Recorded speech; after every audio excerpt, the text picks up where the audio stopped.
Welcome to study channel. मेरा नाम है मोहम्मद कैसर। बात करेंगे बीएड वर्सेस डीएलएड का जो सुप्रीम कोर्ट का फैसला आया है, इसका एक बहुत बड़े प्रभाव की। कुछ ऐसे बीएड के कैंडिडेट हैं जो अब कहीं के नहीं रहे हैं, वो अब ना प्राइमरी में रहे ना टीजीटी पीजीटी में रहे। तो डिस्कस करेंगे। जिनसे गलती हो गई है वो तो अब हो गई, उसमें अब कोई बदलाव नहीं कर सकता, लेकिन आगे से भविष्य में इस गलती से आप लोगों को बचना है। इस वीडियो को ज़्यादा से ज़्यादा शेयर करना है। बहुत सारे उत्तर प्रदेश के साथ अन्य राज्यों में भी बीटेक के छात्र हैं जिन्होंने बीएड किया हुआ है या वो लोग कर रहे हैं। मेरे भी जानने में कई लोग हैं जो लोग बीएड कर चुके हैं, कुछ लोग फर्स्ट ईयर में हैं, कुछ लोग इस समय सेकेंड ईयर में हैं। अब यहाँ पर इन छात्रों के साथ एक बहुत बड़ी समस्या हो गई है कि सुप्रीम कोर्ट का ऑर्डर तो आ गया, आपको पता ही है, और सुप्रीम कोर्ट ने बीएड को प्राइमरी से बाहर कर दिया है। अब आगे क्या होगा वो तो बात की बात है, लेकिन फिलहाल की कंडीशन में सुप्रीम कोर्ट का फैसला आया है और ये पूरे देश में लागू होगा। तो बीएड के छात्रों के लिए तगड़ा झटका तो है, लेकिन कम से कम जो बीए बीएससी वाले हैं, बीकॉम वाले हैं, जिनका सब्जेक्ट कॉम्बिनेशन बनता है, वो टीजीटी के लिए, पीजीटी के लिए, एलटी ग्रेड के लिए, जीएससी प्रवक्ता के लिए तो एलिजिबल हैं और वहाँ पर वो आवेदन कर सकते हैं, शिक्षक बन सकते हैं। लेकिन समस्या बीटेक प्लस बीएड वाले छात्रों के साथ बहुत बड़ी हो गई है, क्योंकि अब बीएड प्राइमरी में एलिजिबल रहा नहीं, तो बीटेक प्लस बीएड वाले प्राइमरी से बाहर हो गए। सीटेट के सर्टिफिकेट भी रद्द हो गए पेपर 1 का, तो बीटेक वाले तो गए प्राइमरी से। अब इसके बाद पहले टीजीटी पीजीटी की बात कर लेते हैं। तो टीजीटी के लिए सब्जेक्ट कॉम्बिनेशन की ज़रूरत पड़ती है और बीटेक के छात्रों के पास किसी भी सब्जेक्ट का सब्जेक्ट कॉम्बिनेशन नहीं बनता है, चाहे वो टीजीटी हो या पीजीटी हो। मैथ्स के लिए मामला इलाहाबाद हाई कोर्ट तक भी पहुंचा था। बीटेक वाले छात्र वहां पर गए थे, याचिका लगाई थी, लेकिन कोर्ट ने ये फैसला दिया कि बीटेक मैथ्स के लिए भी एलिजिबल नहीं है।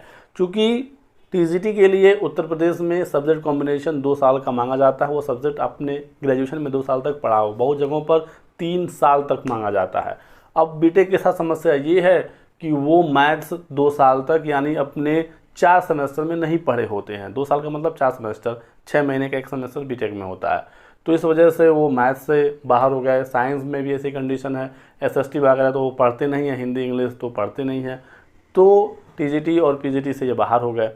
अब बचता है 6 to 8 जिसकी भर्ती आती नहीं है, और एक एडेड जूनियर वाले जो भर्ती आई भी है तो ये भी सिर्फ नाम मात्र की है, मामला फंसा हुआ है और इसमें भी कोई कंफर्म नहीं है कि बीटेक वाले फाइनली नियुक्त हो ही जाएंगे।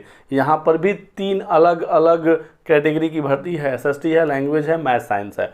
मैथ साइंस में उम्मीदें हैं बीटेक के लिए, लेकिन चूँकि इसके नोटिफिकेशन में कुछ भी स्पष्ट नहीं कहा गया है, और ऐसा ये नोटिफिकेशन था कि बीटेक वाले हिंदी से भी फॉर्म भरे, परीक्षा दिए, क्योंकि कुछ भी क्लियरली बताया नहीं गया था। तो क्या बीटेक वाला हिंदी में नियुक्त हो पाएगा? क्योंकि यहाँ पर विषय शिक्षकों की भर्ती होती है, प्राइमरी में विषय शिक्षकों की भर्ती नहीं होती है। प्राइमरी में फॉर्म भरते समय कोई आपसे विषय भी नहीं मांगता है, यहाँ पर सहायक अध्यापक की भर्ती होती है। तो जो बीटेक वाले छात्र हैं जिन्होंने बीएड कर लिया था या कर रहे हैं, ये लोग अब बड़ी समस्या में फंस गए हैं। अब इनके हाथ कुछ नहीं लगा है और ये हर जगह से अब बाहर हो चुके हैं।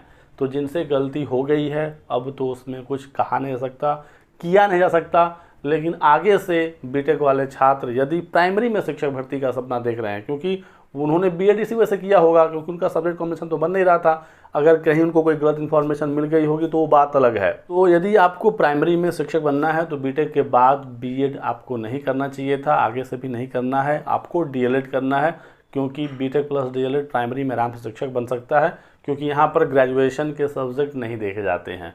तो ये चीज़ आपको बिल्कुल अब क्लियर समझ लेना होगा, और आगे से आपसे कोई पूछे, कोई राय मांगे, या फिर आपके पास खुद ऐसी कंडीशन है बीटेक आपने किया है तो आपको डीएलएड ही करना चाहिए था, बीएड नहीं करना चाहिए। बहुत बार गलत राय की वजह से, कुछ लोगों के गलत सजेशंस की वजह से ऐसी प्रॉब्लम होती है, और बहुत बार कॉलेज वाले भी गलत इन्फॉर्मेशन दे देते हैं। बीटेक वाले यदि पहुंच गए बीएड के कॉलेज में, कहेंगे ठीक है हो जाएगा आपका, टीजीटी में कर लेंगे, कोई समस्या नहीं है, लेकिन वो गलत इन्फॉर्मेशन दे देते हैं आपका एडमिशन लेने के लिए। तो आपको सही जगह से सही जानकारी लेनी चाहिए, ये ज़्यादा इंपॉर्टेंट है। ये आपकी जिम्मेदारी है। यदि आपने ऐसी कोई गलती की है तो ये सिर्फ और सिर्फ आप इसके जिम्मेदार हैं। फिलहाल इस वीडियो में बस इतना है दोस्तों। वीडियो को लाइक करें, चैनल को सब्सक्राइब करें और शेयर करें इस वीडियो को ज़्यादा से ज़्यादा, ताकि अधिक से अधिक लोगों तक ये इन्फॉर्मेशन पहुंच सके। बहुत बहुत शुक्रिया, वीडियो को आपने लास्ट तक देखा। Thanks for watching.